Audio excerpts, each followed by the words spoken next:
Les business models d'aujourd'hui.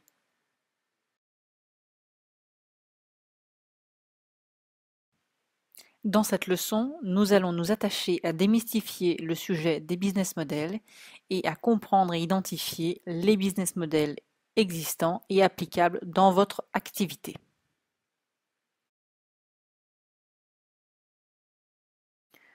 Le business model transaction, c'est le modèle le plus ancien, le plus traditionnel, le plus classique qui soit. On achète et on revend des produits avec une marge. C'est le cas de la grande distribution, des sites e-commerce, etc. Pour réussir, il faut avoir une bonne marge et, si possible, un décalage important entre le délai de paiement fournisseur et le délai de paiement client, ce qui permet de dégager des revenus financiers sur le placement de cet argent pendant cette durée. Un exemple, Carrefour.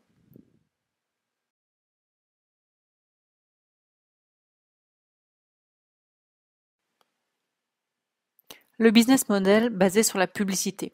C'est le modèle classique où des offres sont gratuites sur Internet, mais où l'affichage de publicité, qui sera elle payante pour des tiers annonceurs qui visent la même population que ceux qui sont intéressés par le service gratuit, permet de rentabiliser l'activité. Les conditions du succès, avoir des millions de visiteurs chaque jour. Un exemple, Google, qui nous offre un moteur de recherche gratuit, mais qui dispose autour de nos recherches des annonces de tiers annonceurs qui sont donc payants pour ces annonceurs. Le modèle économique freemium, c'est un savant dosage entre des modèles gratuits et des modèles payants. Cela consiste à faire payer une partie de l'offre, donc à une plus petite communauté de clients, en laissant à disposition gratuitement l'autre partie de l'offre. La condition du succès est donc d'avoir rapidement beaucoup d'utilisateurs, ce qui suppose une capacité à pénétrer son marché de manière massive et rapide. Un bon exemple, Viadeo. Le modèle économique basé sur le paiement volontaire. C'est une grande tendance qui est en train d'apparaître. Le client ne paye que le prix qu'il estime être le bon. On trouve ce type de business model dans des restaurants par exemple. Et contrairement à ce que l'on pourrait penser, c'est parfois rentable, voire très rentable. Les conditions du succès. Monter rapidement en charge en ayant beaucoup d'usagers.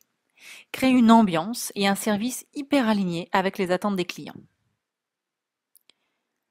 De nombreux restaurants bio dans des grandes villes ont ainsi lancé la mode.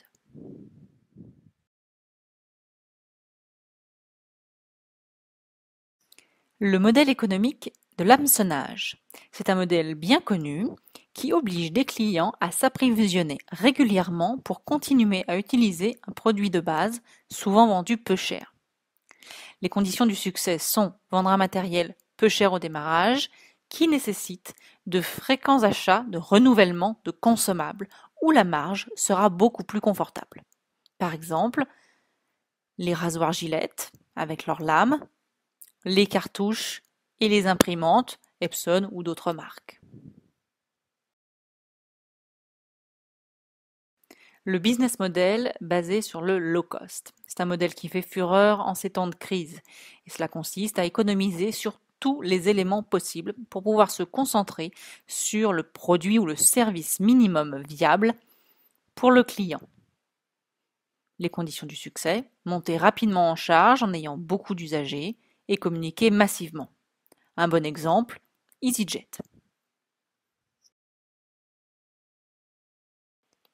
Le modèle économique basé sur un couple utilisateur-payeur. Cela repose sur la mise en place de solutions de paiement qui permettent à l'utilisateur de bénéficier de services ou de produits en les faisant payer par un tiers. Cela peut être des subventions d'exploitation auprès de fonds d'aide, régionaux, départementaux ou autres, parce que le public utilisateur est défavorisé par exemple, et qu'il rencontre donc des barrières pour accéder à ce type de service. La subvention d'exploitation viendra alors combler le manque à gagner réalisé par la structure pour avoir mis en place un prix de vente plus faible qu'à la normale pour ce type de public. Autrement, on peut également citer l'exemple de certaines thématiques qui vont être aidées comme la formation, qui constitue aujourd'hui un droit acquis et qui donc permet à des salariés, et d'ailleurs des indépendants aussi, de se faire rembourser tout ou partie de son budget formation. Les conditions de succès sont identifier un public éligible à des soutiens, identifier des fonds qui soient durables, remplir les conditions pour être éligible aux aides. On peut parler de structure juridique ou d'agrément ou autre. Et enfin, être doté de solides qualités administratives, car tout cela repose sur votre capacité à répondre à des obligations légales toujours contraignantes. Un bon exemple, les tarifs aidés à la piscine municipale, qui correspondent en fait à une subvention d'exploitation par une des collectivités locales pour vous aider, vous, femmes enceintes, vous, personnes de plus de 60 ans, à bénéficier de ce service. Ou, par exemple, également, votre formation DIF qui est prise en charge par votre employeur qui se la fait rembourser par son organisme paritaire collecteur agréé, dit OPCA.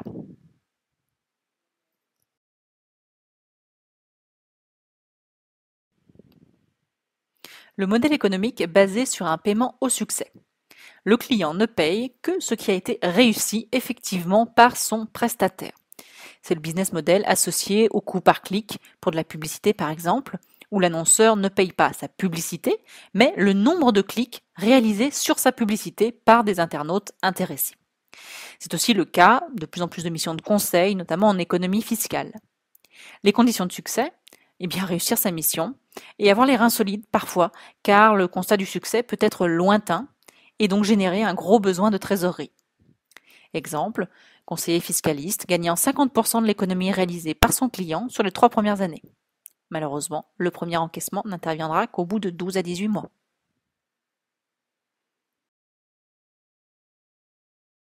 Le business model des revenus associés. Cela consiste à offrir un produit et à se faire payer les services qui sont associés. Ou inversement, à offrir un service et à se faire payer les produits qui sont associés. Les conditions du succès. Être clair sur la vie qu'on veut se construire. Dans un cas, on ne gagne de l'argent que lorsqu'on vend le service. On se crée donc une vie bien remplie. Dans l'autre cas, on gagne de l'argent quand on vend un produit. On se crée donc plus de leviers, mais on peut aussi s'imposer parfois plus d'investissement ou de risques. Un bon exemple, les logiciels open source, qui sont gratuits pour le client, mais qui demandent de payer un service pour les rendre utilisables par rapport à nos besoins spécifiques.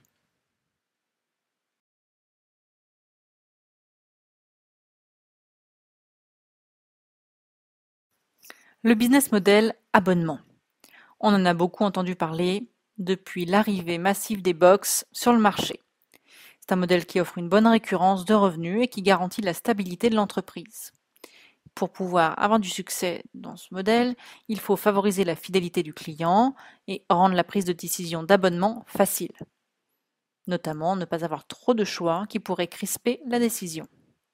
Un bon exemple, Darty et sa box. Le business model paiement à l'accès. C'est un business qui se répand. On peut citer l'exemple d'un café en Russie qui ne fait pas payer ses consommations, mais qui monnaie le temps passé dans le bar par ses clients. Les conditions du succès, avoir un coût d'utilisation faible, autrement dit un coût marginal faible à chaque utilisateur, un très bon emplacement dans l'exemple qu'on a donné, et savoir créer un univers de marque qui attire un maximum de clients. Un autre bon exemple, Disneyland Paris, qui offre l'accès aux attractions à l'intérieur du parc, mais dont l'accès au parc est payable de manière journalière. Le modèle économique du micro-paiement. C'est un modèle prisé par les sites de jeux vidéo notamment. Cela consiste à se rémunérer grâce à de petites mais très fréquentes dépenses du client.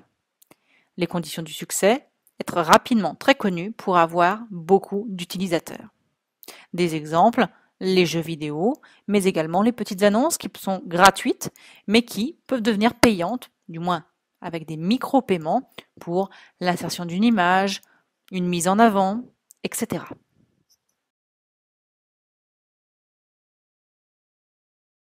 Le modèle économique de la location. Auparavant réservé Au secteur comme l'immobilier ou l'automobile, le système de la location a tendance à se généraliser à de nombreux domaines. Les conditions du succès sont pouvoir se faire financer ses achats par une société spécialisée afin d'étaler l'investissement, avec un crédit bail par exemple, inférieur aux revenus des locations. Et puis avoir un excellent conseil sur la rédaction des contrats de location. Des exemples, location de meubles, location d'œuvres d'art, etc. Le business model des enchères. C'est un modèle qui a été mis en place par eBay et qui, bien géré, peut être rentable. Pour cela, il faut être connu, très connu, pour avoir beaucoup d'utilisateurs.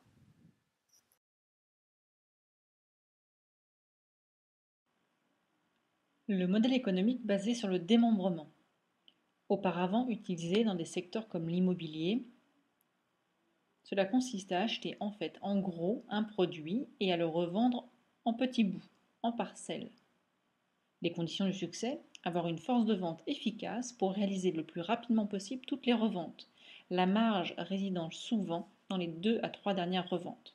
Exemple, achat d'immeubles, revente d'appartements, achat de lots de bonbons et revente à la pièce.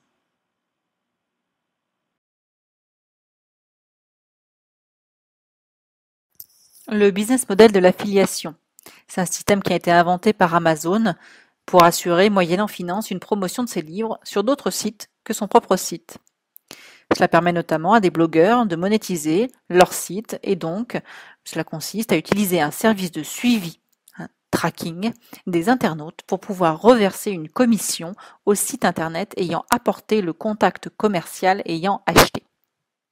Plus simplement et hors internet, le modèle de l'apporteur d'affaires consiste à identifier des relais commerciaux qui vont assurer la démarche de prospection et qui toucheront une commission de l'ordre de 5 à 30% sur le chiffre d'affaires généré selon votre métier.